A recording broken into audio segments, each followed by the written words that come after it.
Hi everyone, it's Yvette Blowitz from SPAITGIRL.com and welcome to the Spirit Girl Talk Show podcast. I'm super excited to be here with you today in this online audio space and with our very special guest, and her name is Bev Aisbett, and she is an illustrated self-help book author who specializes in anxiety, depression, and other related issues. She has now written 17 books. She has so many books that are out on the bookshelves at the moment.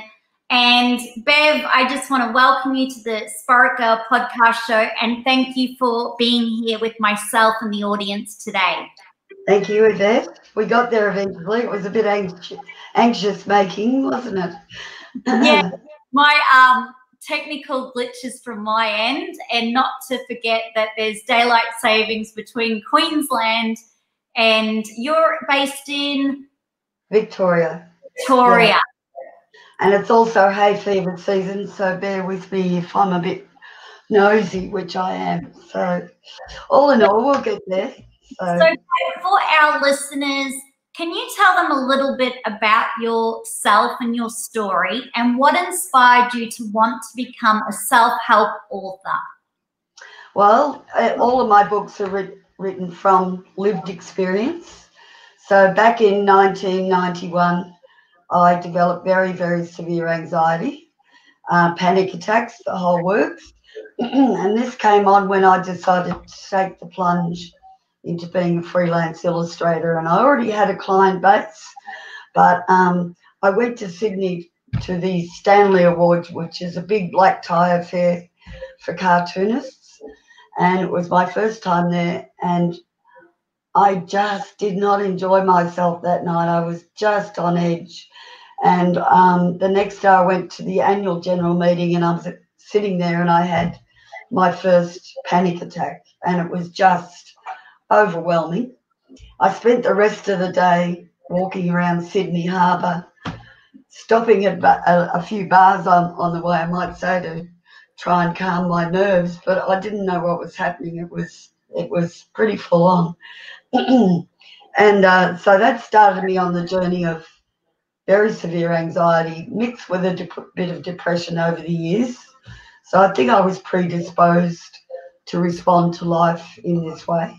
But I think the saving grace was that I had to get up and go to work, because I just started, I'd set up my office and I had clients, and even with my heart jumping out of my chest, I went to work, and I think that speeded up my well-being, my recovery, because I proved to myself that no matter how I felt, I could still get things done. And once I got involved with what I was doing, then I didn't notice the anxiety as much. So I started to recognize that a lot of this was about where you focused.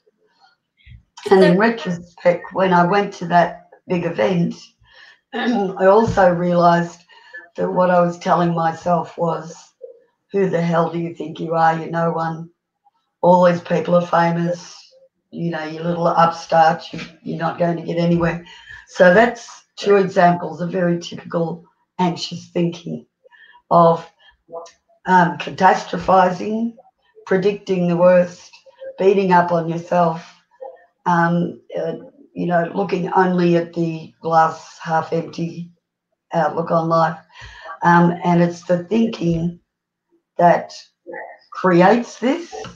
Believe it or not, people think it comes from out of nowhere, but you can't feel anxious without an accompanying anxious thought.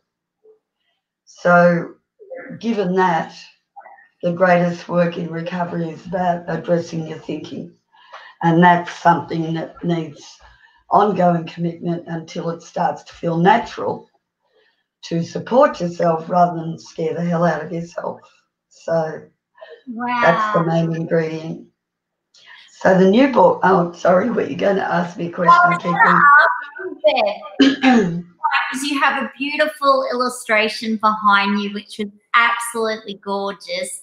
But did you find, were you, when you were a child, really interested in drawing, or had a natural natural talent of the illustration, because I love illustrations, but I'm not by far have that talent that you have or many other have with the drawing. But I love looking at illustration. But I'm curious, for our listeners tuning in, was that something that started as a young child? Yes, always drawing, writing, and you know, living in my own imagination.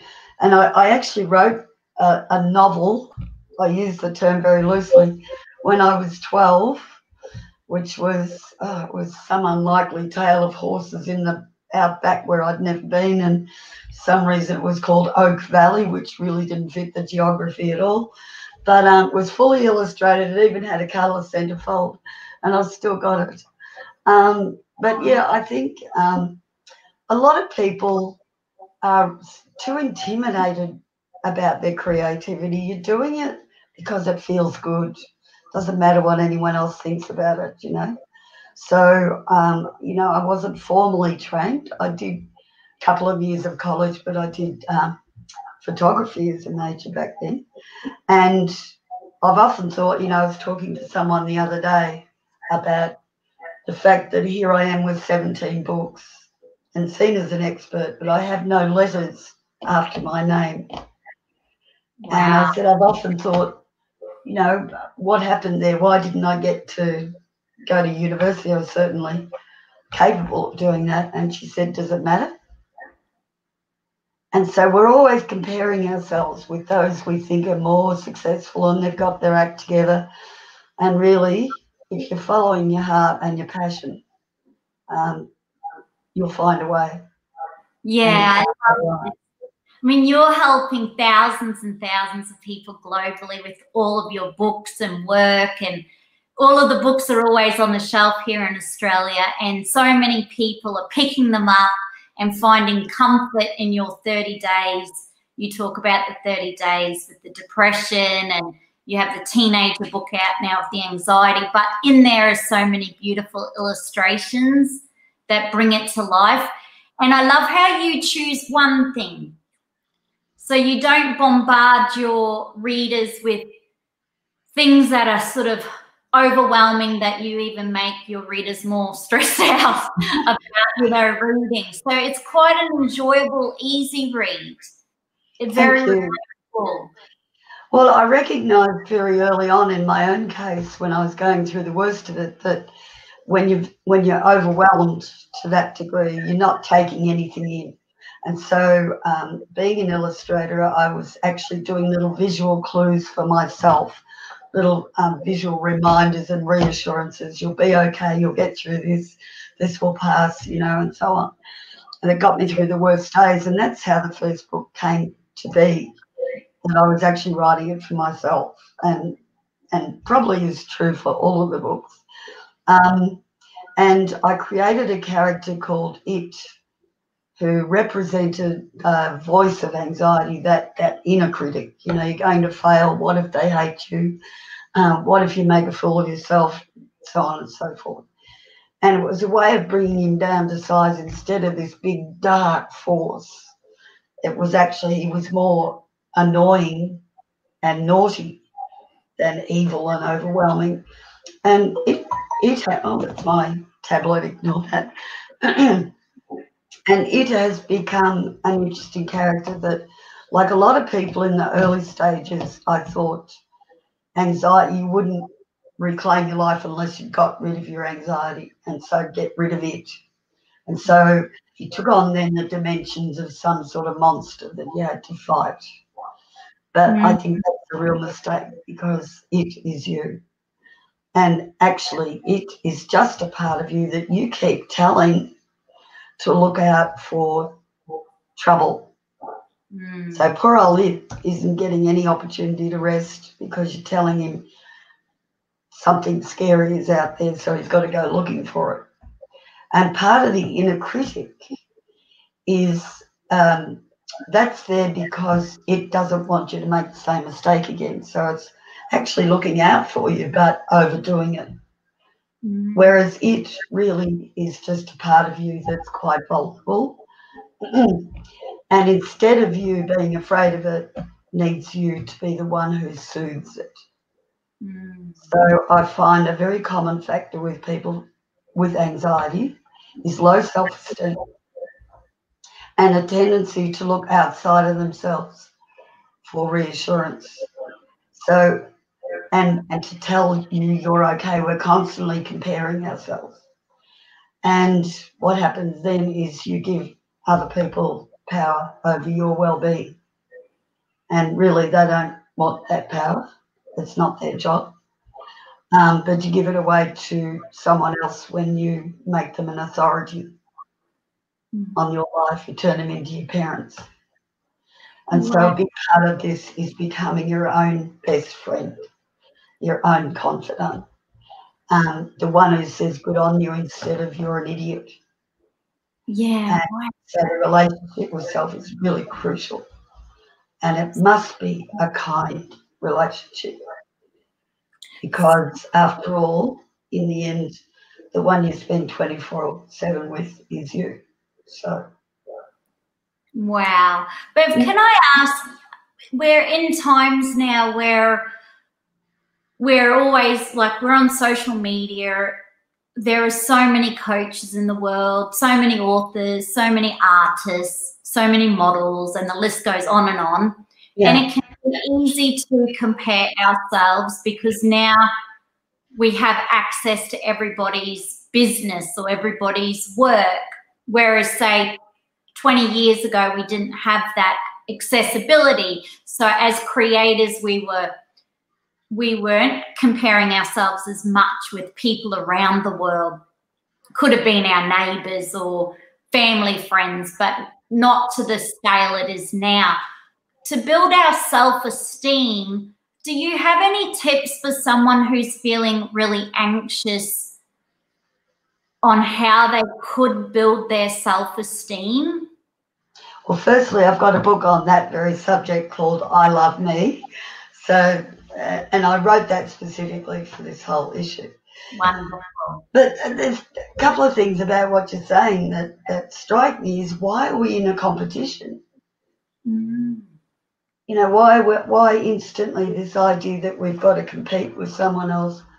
Just accept what they do and accept what you do, and there's no competition. There's room for everybody to enjoy what they do and be good at what they do. And I think, to me, the definition of recovery for me was, I'm not afraid of you. I'm not afraid that you can hurt me or that you're better than me. I'm going to accept you as you are, and I'll accept myself as I am. And then the fear goes out of it because we're not really, as I say, we're not in a competition. It's not a race. And there's room for everybody to be who they are and be accepted for that. But it starts with accepting yourself. That's it. That is incredible words of wisdom. Because I agree, once I took that approach on also as a creative, it changed everything. It meant I could have beautiful relationships with other like-minded women in health and fitness and writing and other authors, and it was so amazing. So, Bev, you have written so many books about anxiety, depression and everything. But when you first came into this genre, it wasn't as fashionable as it is today or as talked about. Like, children are now going to school and learning about anxiety, learning about meditation and breathing, and we openly on media and social media talk about self-love. People are openly sharing their stories about living with anxiety or depression. And whilst the mental stigma hasn't been completely eradicated or broken yet, it's still, we've moved so far compared to, say, 40 years ago. I mean, it must have been hard for you at the time to, as they say, come out and talk about it. How did you overcome the conversation? So maybe if someone's out there but they're still really scared of telling people how they feel, whether that's their mum or dad or or friend, do you have any tips if you're feeling scared right now about how you feel, apart from seeing your doctor, they say, or seeing a medical profession? Is there any way, you know, when people say, how are you feeling? We might say, yeah, good, really good, thanks. Typical Australian, really good, thanks. But meanwhile, we could be feeling really crap. Any tips for someone in breaking, I guess, the silence? And in particularly for men who aren't very good at, they say all the research relates to men where they're not as good as opening up as women like us. Any tips on that with your experience over the many years? Well, I don't see it as a character flaw, and I think we need to start thinking in those terms. And I've got news for you. Everybody gets anxious and everybody gets depressed. It's just a matter of degrees. And everybody is vulnerable, and it's just a matter of degrees. But, you know, if you're not handling things, it's important that you own that, you know, like if you keep trying to push through and you're struggling, then you start to get really caught up in the anxiety itself. Instead of it being secondary, it becomes then everything, the whole focus. So the sooner you sort of recognise, look, I'm getting a bit overwhelmed here, and reach out to someone who can guide you in the right direction on that. I mean, not everybody's a natural counsellor, so don't be put off if you tell someone and they go, don't know what that is, or what are you worried about, or whatever it is. If you're not getting the response that you need, then find someone else who has some wisdom about them, and don't just sort of choose the first person. It's going to need to be someone who has some empathy. But I think the thing I keep encountering, and it annoys the hell out of me, is this message of mental illness. We'll jump to that so quickly, when really someone's just a bit shy. Social anxiety, they're just a bit shy, they're lacking confidence. Or anxiety, they've probably just whipped themselves up into a frenzy with their thinking as a matter of habit, or they might have been taught to respond to life in that way. So, you know, the minute you put mental illness on something, you turn the person into a victim, and you turn them into someone who is quite helpless to do anything about it. And in the 28 years I've been working with people, there is always something you can do about it. And most of the time, sorry about this voice, it's a bit croaky today. That's okay. Most of the time what's happening is that the person is trapped, and I don't mean offence here, but most people are trapped in being a child. And I'm deliberately leaving a pause there for people to think about it, because if you think about the thinking that goes with anxiety, it's very childish. You know, what will they think of me? What if I fail? What if, you know, nobody loves me anymore? And you know, I've always never totally, absolutely, completely, those big blanket statements. And when we recognise that without criticising ourselves, just recognising, gee, I am sort of being a little kid here, and then we can pull on the adult self to come and sort of say, all right, kid, I've got your back. Yeah. After you. And if I haven't spoken up on your behalf, and I've found myself in a situation where someone's taking advantage, then the adult me will step in and actually speak up for you. And that's a process that I use in my workshops sort of halfway through. It takes a bit of work. You've got to go back and rescue that little kid. But essentially that's all that's happening, is you need to kind of step into your adult and become resilient, because life, you know, there was a book out quite a few years ago, that made me smile a bit, because it was called Highly Sensitive People. And I thought, well, good luck with that. you can be as highly sensitive as you like, but the world isn't going to tiptoe around you if you are, you know. And so it's a matter of you being able to take on the world and bounce back without getting overwhelmed. And that takes some learning, but it can be done. And again, it's about stepping into the adult, not exaggerating, not catastrophizing, staying in the present. Stop fortune telling about the future. Take it one day at a time and breathe. Yeah. I was going to say, Bev, like children in high school they're taught so much now about mental illness. Yeah. And what happens when you get depression and what the outcome is, which isn't always a good outcome. So what I really love about your book is it's showing that you can work through it, you can get through it, and here are some tools, strategies, and exercises and things you can do. So I would totally recommend all of our listeners tuning in to get onto your site, have a look at your books.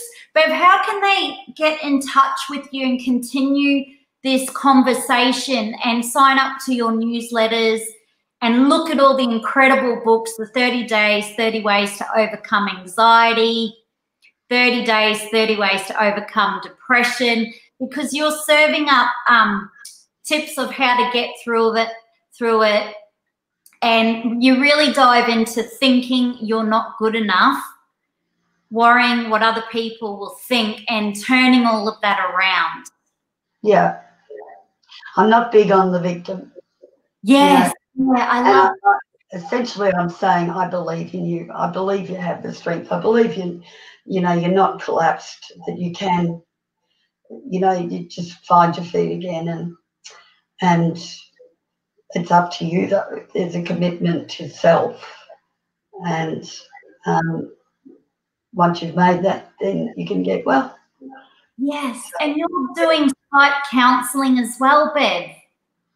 Not at the moment. I've got too much on the plate at the moment. You're writing another book, aren't you? Yeah. Getting it out. Wow. I've just had an American publicist want to take me on board, and he's doing books like Tuesdays with Maury and Chicken Soup for the Soul. So this congratulations, Bev. Seriously big deal. That's incredible. That's incredible. So I'm a little bit, oh my God, I wish this was 20 years ago. I'm sort of getting a bit on for this. No, your work in terms of energy. Yeah. Your work is very exciting. Yeah, that is super exciting. Congratulations. Yeah. Thank you. It's so great to see an Aussie author too. They often say you've got to make it in America. To be years ago when Oprah was on, I actually sent her one of my books thinking, if I can just get on Oprah. I mean, we're talking the 90s, but here I am now, finally at the end of my career, the last years of my career. But what a gift. Anyway. It's a really good message to everyone out there who might be working on their writing, their books or their career or their hobby or dream, that just keep going. Just keep going, and then when the timing's right, the universe will everything falls into place. And divine time. And those going through anxiety, back there walking around Sydney Harbour, I thought that my life was over. I thought the quality of my life was going to be ruined forever. There you go. Wow. So, incredible. Now, Bev, before we say goodbye, how do you keep yourself healthy and well? Because you got so much on your plate. You're writing books. You've just got picked up by a US publisher, which is incredible because we're in a global pandemic and crisis, and the amount of anxiety is through the roof. But people are openly talking about how they're feeling, which is a good thing. But how do you take care of your own self? I think the magic word is no, and we don't exercise it often enough. We're so afraid of offending someone or, getting offside with someone. But if you have faith in yourself, you can say no, but people will hear it in the best way possible, that, you know, you're actually coming from a good place. Intention is everything. But I am a little guilty of, that's my weak point, I'm a bit of a workaholic. But then again, the work demands are pretty incredible. I need sort of 5 clones of me to do everything, including putting out the bin and walking the dog. But I make sure I can have the weekends off. I don't, and I do enjoy a good streaming session. I've been doing a lot of that. Oh, The Crown starts again tonight. The Crown. That's very good series. This is incredible. Well, I'm such a huge fan of your work. I really love it. Every time I'm in Targets or Kmart or Big W and I'm in that self-help section, your books are there, and I keep recommending them to people that have family at all ages, children, mothers, because there's just so many incredible tips in there that can help all of us. And I really love how you take it from you can do it, you can get through it, it's okay to have this emotion, you know, you're not mad, you're not crazy, you're not loony, which when I grew up in the 1970s in Australia or the 80s, anyone who had a mental illness was, you know, they've got to go to Ward 10B, they're crazy, they're mad, they've lost their mind. And so even for me, even in my 40s, it's still, whilst I'm breaking the cycle of talking about, I believe we all get depression and I believe we all get anxiety. And why I know is when I lose a family member, I feel deeply depressed, deeply sad. Or when when we had to sell the family farm, deeply depressed, deeply sad. So I do believe we all experience it, but I don't believe we've completely gone mad and need to be locked up like in the old days that they said you got to be locked up, you know, in a room, throw the key away, you're mad. So we're still breaking the cycle, the cycle. And I wish they, you know, the crucial thing is to lose the shame about it, you know. There's no shame about this. And it's not that big a deal. Yeah. Such a big deal, but really what it is thinking that's not disciplined. And, you know, we need to just rein it in and really see it for what it is, which is exaggerating most of the time and predicting the worst. And, again, that child thing. So yeah, great. And, Bev, we're coming full wheel because I see a lot of brain now, neuroscientists talking about brain health. I'm seeing a lot of psychologists as well as the work you do where they talk about emotion, how it's normal to feel emotions, how these are normal, and then more about the brain health. And when we look at it from an organ, it takes also a stigma away, you know, like so incredible work you're doing, Bev. Incredible work. Thank you. I mean, what emotions are driven by what you're thinking about. Yes. And so you think in a negative way for long enough, it changes the brain chemistry. And so that's why there's so much focus on getting your thinking right so that the brain can right itself and start making more feel-good chemicals. And then you start to feel better. So it's not just positive thinking for the sake of it. You're actually changing the way your brain works. You know, it needs to be wired for feel good. Yes. And it comes down to a simple decision. I can tell myself this stuff, or I can tell myself something that makes me feel better. Love it. Love it, Bev. I could talk to you all day about your work. It's incredible. I will get you back on the show sometime late next year just to continue this conversation. But all of your books and work and things that you've learned along your journey is such a gift during this pandemic and this crisis, and can help so many who are in lockdown especially, and feeling, sometimes they tell me they feel like they're in house arrest, especially the people in London at the moment. Yeah, well, Melbourne certainly went through it, and I've just done a book called Cruising Through Calamity for that very reason. And it's not just the COVID crisis, although that has its unique lessons, but it's for people with anxiety faced with a big challenge, like it might be a financial crisis or it might be a health crisis or whatever it is.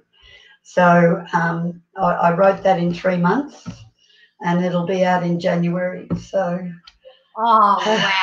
I can't wait for that book. I can't wait for that book, and I'll include it in the SPAITGIRL Books Club. But your work is incredible, Bev. Thank you so much again for spending the time with myself and the rest of the SPAITGIRL community. We have everyone tuning in from Singapore to Asia to London to Australia to the US, and all really interested in how they can feel better from within and take control of their own thoughts and thinking to create a much better life for themselves. So thank you again, Bev.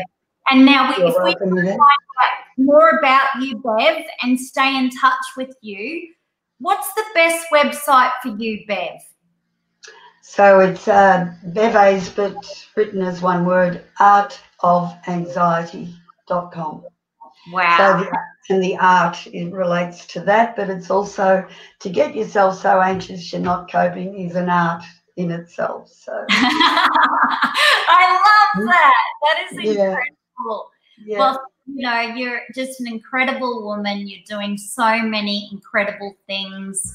Australian of the Year, Bev Award, because of the dedication you do, the dedication that you give to others. You're really so passionate about helping others. And I say that because you wouldn't be writing the 17th book if you weren't.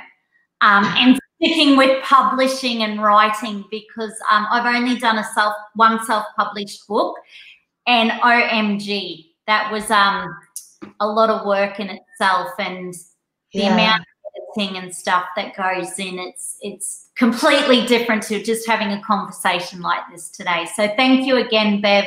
We will say goodbye now, and thank you to all of our SPAITGIRL podcast show listeners. I truly hope you loved listening and finding out more about Bev Aisbett, who is an incredible, incredible Aussie author, self-help author who specialises in anxiety, illustrations, depression, all kinds of real-life things. On that note, I will see you on the next podcast show. Be sure to subscribe, to leave a 5-star rating and review, and to tell someone you love to. Until then, be yourself. You're beautiful. Bye for now.